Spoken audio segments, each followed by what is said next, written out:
Ce journal vous est offert par le FPI, Fonds des promotions de l'industrie, votre partenaire privilégié pour la réussite de vos projets.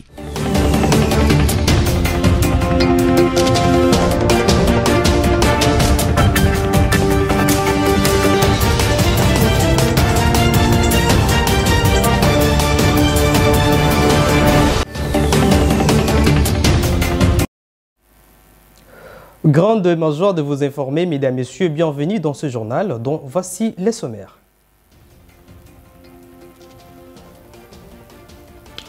L'envoyé spécial du secrétaire général de l'Organisation des Nations Unies, Wang Xia, a appelé jeudi 26 janvier Kigali et Kinshasa au dialogue en vue de désamorcer la tension entre ces deux pays. Les travaux de réhabilitation sur l'avenue Lumumba vers l'Assemblée provinciale sont presque terminés, constat fait par le maire de la ville de Bunia.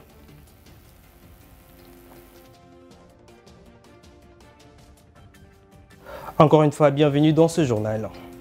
L'envoyé spécial du secrétaire général de l'Organisation des Nations Unies, Wang Xia, a appelé jeudi 26 janvier Kigali et Kinshasa au dialogue en vue de désamorcer la tension entre ces deux pays et il invite les acteurs à respecter les résolutions du mini-sommet de Luanda. Ginette Fika pour les détails. Pour désamorcer la tension entre Kigali et Kinshasa, Wang Xia, l'envoyé spécial du secrétaire général de l'ONU pour région du Grand Lac, a appelé Kigali et Kinshasa au dialogue. Les deux pays s'accusent mutuellement de soutenir des rebelles. D'une part, le gouvernement congolais accuse l'armée rwandaise d'avoir attaqué un de ses avions de chasse. Et d'autre part, le Rwanda, à son tour, reproche la République démocratique du Congo d'avoir survolé son espace aérien. Wang Xia déclare et exhorte les deux parties à faire preuve de maximum de retenue. Il encourage en outre les mécanismes conjoints de vérification de la CURGL et tous les instruments régionaux d'aide à dissiper tout malentendu. Il a demandé aux acteurs à respecter les résolutions du mini-sommet du chef d'État de Luanda tenu le 23 novembre dernier. L'ambassadeur a assuré d'être en contact avec le responsable de pays de la région pour aider à désamorcer les tensions entre Kigali et Kinshasa. Qu'est-ce que les Congolais peuvent attendre de l'appel au dialogue entre Kigali et Kinshasa, lancé jeudi 26 janvier 2023 par Wang Xia, l'envoyé spécial du secrétaire général de l'ONU pour la région des Grands Lacs? La rédaction de BSC Télévision s'est efforcée de répondre à cette question à travers cet éditorial qui signe Sami Bosongo. Suivez. Si l'ONU avait voulu désamorcer la crise entre le Rwanda et la RDC, il y a longtemps qu'elle l'aurait fait. Les Nations Unies disposent pour ce faire de leur charte et des nombreux rapports détaillés de leurs experts qui dictent des solutions à cette tension. Mais que valent tous ces instruments? Ceux qui dirigent le Conseil de sécurité des Nations Unies sont juges et parties dans cette série de tensions et que ce sont eux qui ont financé, équipé, formé et enhardi le Rwanda pour insécuriser et piller la RDC au gré de leur utilitarisme aux frais de la RDC. Qui donc ne sait pas que, malgré leur velléité expansionniste de longue date contre la RDC, les Rwandais ne peuvent rien de costaud contre le Congo sans la complicité et l'implication de puissances et multinationales occidentales qui les instrumentalisent. Il y a refus délibéré, manifeste et obstiné à faire justice à la RDC. Au lieu d'appliquer les dispositions de la Charte des Nations Unies, le Conseil de sécurité a l'habitude d'imposer des résolutions déséquilibrées, des accords et processus à travers lesquels la RDC, pourtant victime, est plus chargée que ses agresseurs. Une observation retraçable aussi bien dans l'accord cadre d'Addis Abeba que dans les derniers processus dits de Luanda et de Nairobi relatifs à la crise rwando-congolaise. Tout est donc fait pour que la RDC accepte soit de céder une partie de ses terres à ses voisins, soit de partager ses richesses commerce avec principalement le Rwanda. Les Congolais ne peuvent donc rien attendre de la dernière initiative de Wang Xia, l'envoyé spécial du secrétaire général de l'ONU pour la région des Grands Lacs.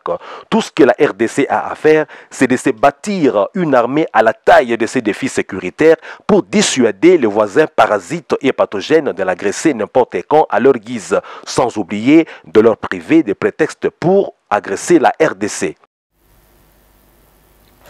Parlons de la CENI, le président de la Commission électorale nationale indépendante, Denis Kadima Kazadi, est arrivé en Mbuji-Mayi dans le cadre du deuxième ère opérationnel. Il s'est entretenu avec le gouverneur de la province du Kasaï oriental, Patrick Mathias Kabeya, Machi et Abidi. Suivez. Mbuji-Mayi, chef-lieu de la province du Kasaï oriental. Deuxième étape du périple du président de la CENI, Denis Kadima, sur les 5 provinces composant l'ère opérationnelle 2. Aussitôt arrivé, le président de la centrale électorale s'est entretenu avec le gouverneur de la province du Kasaï oriental, Patrick Mathias Kabeya. À l'issue des échanges qu'il a eus avec l'autorité provinciale, le numéro 1 de la CENI a pris une part active à une réunion sécuritaire avec le comité provincial des opérations. Il s'agit essentiellement des discussions nécessaires à prendre en vue d'encadrer au mieux les opérations. Je viens en fait d'arriver du Kasaï central et puis je vais continuer dans le reste de l'ère opérationnelle 2. En fait, le but, c'est d'accompagner les autorités provinciales ainsi que les parties prenantes au processus électoral ici au Kasaï oriental pour que ensemble nous travaillons pour un enrôlement de grande envergure de la population de cette entité, évidemment pour tous ceux-là qui remplissent les conditions requises. Maintenant, je sors déjà d'une réunion avec le conseil provincial des opérations pour m'enquérir sur la situation sécuritaire. Dans le souci de prendre la température de ce qui s'y fait, le président de la CENI s'est ensuite rendu dans quelques centres d'identification et d'enrôlement des électeurs où il a assisté à l'opération qui, dans l'ensemble, se déroule de manière convenable. Et prenant langue, bien évidemment, avec les préposés à la tâche, il a prolongé ses échanges au secrétariat provincial avec les agents locaux de la centrale électorale concernant les réalités sur le terrain. Denis Kadima Kazadi a bouclé cette deuxième étape de sa tournée à Kabeya Kamwanga où il a assisté à l'enrôlement de la population de cette localité avant de rallier Kalemi, chef-lieu de la province du Tanganyika. Autre chose à présent, le directeur du cabinet du chef de l'État, Guillaume Nimbo, a présidé jeudi 26 janvier à Kinshasa le lancement de la campagne de lutte contre la corruption dans les douanes. Récit de Sami Bosongo. Dans l'objectif de faciliter l'appréhension et la stratégie présidentielle de prévention et de lutte contre la corruption et les antivaleurs, la campagne de lutte contre la corruption dans les douanes a été lancée jeudi 26 janvier à Kinshasa.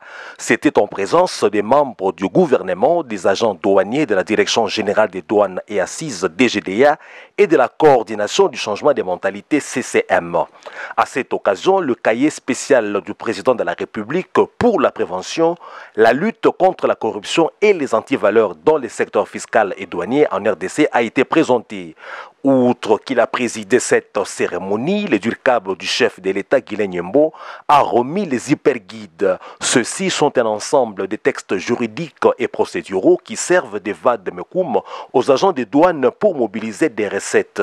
À en croire Pierre Kangoudia, le coordonnateur de la CCM, les hyperguides vont plus renforcer les outils de travail dans ces secteurs. Sachez du reste que durant une année de son mandat, la directrice générale de la DGDA, Blandine Kawanda, a affirmé que cette entreprise du portefeuille de l'État a contribué efficacement à maximiser leurs recettes fiscales et à améliorer le climat des affaires par le biais du changement des mentalités dans la douane.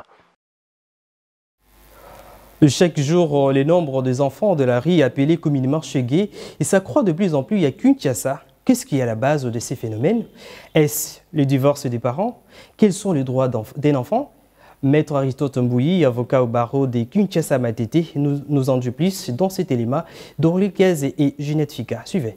À Kinshasa, impossible de passer d'une avenue à une autre sans croiser les enfants en rupture familiale, appelés communément Chégué, ou encore enfants de la rue. À la question de savoir ce que sont les causes principales de ces phénomènes ainsi que le droit d'un enfant, notre rédaction a interrogé Maître Aristote Mbouyi, avocat et juriste au barreau de Kinshasa Matete, qui explique le loi sur le droit de l'enfant.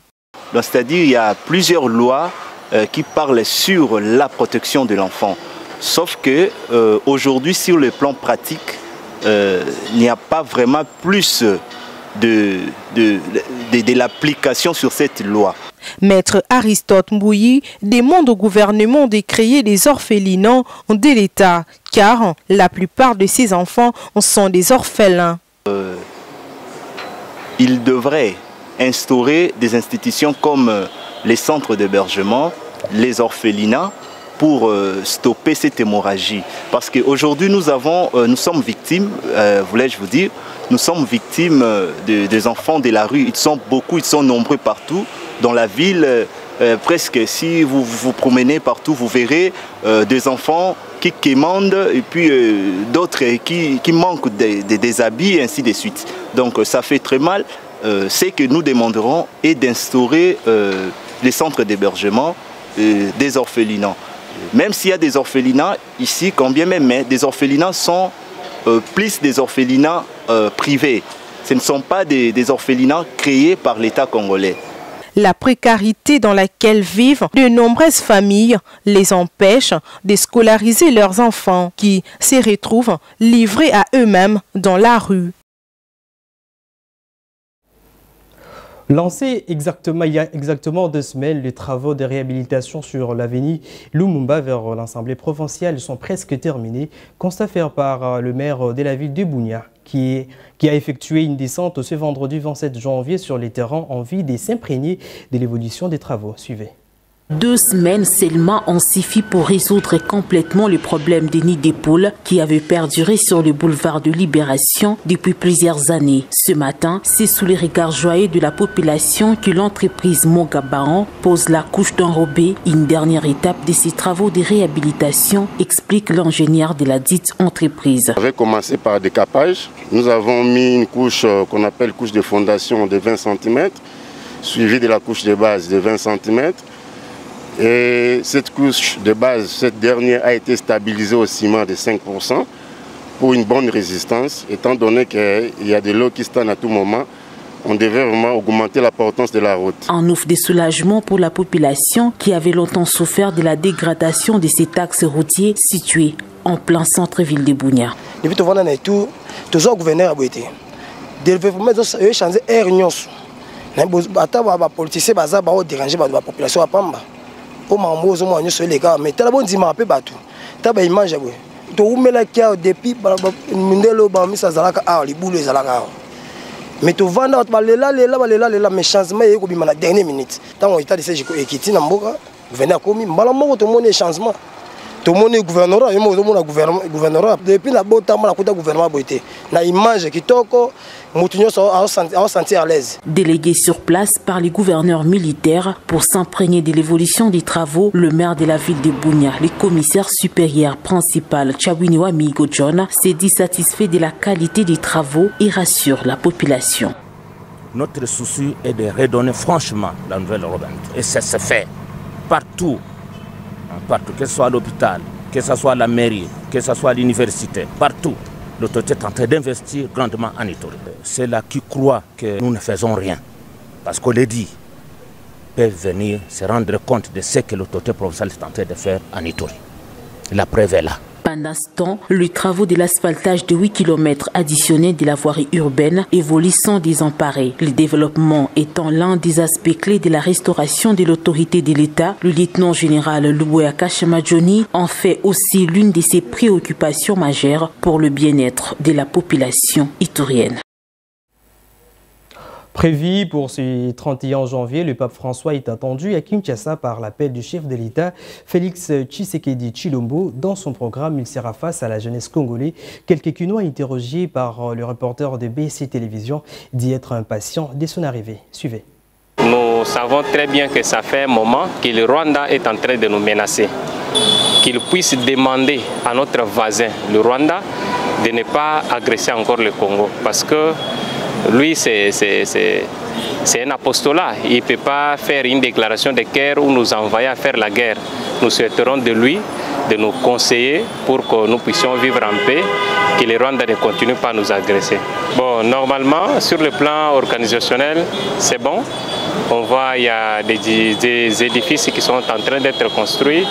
Et voilà, l'organisation est très bonne de ce côté-là, il n'y a pas de souci. Aroya pour aider biso na makambo o etali mboka na biso. Vraiment ensemble la pona mboka makambo na biso mboka ekende liboso. Pour tozana kata capitale, il fallait gouvernement a bango place moko boye sengeli pour batika koteka na pene prince. Oya na ye eza penza esengo mingi pour na biso ba chrétien et puis nazamu ta catholique te mais nazamu tu ya néo apostolique. C'est par cet élément que nous bouclons ces journaux, mais avant tout les rappels des principaux titres.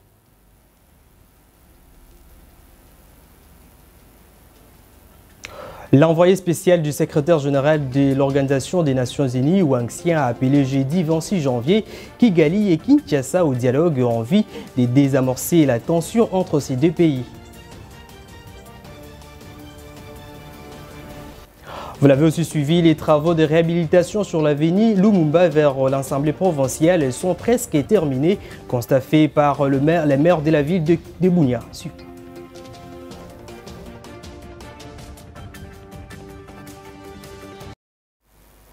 Ce journal est complètement terminé. Merci de l'avoir suivi et bonne suite des programmes sur BC Télévision. Au revoir.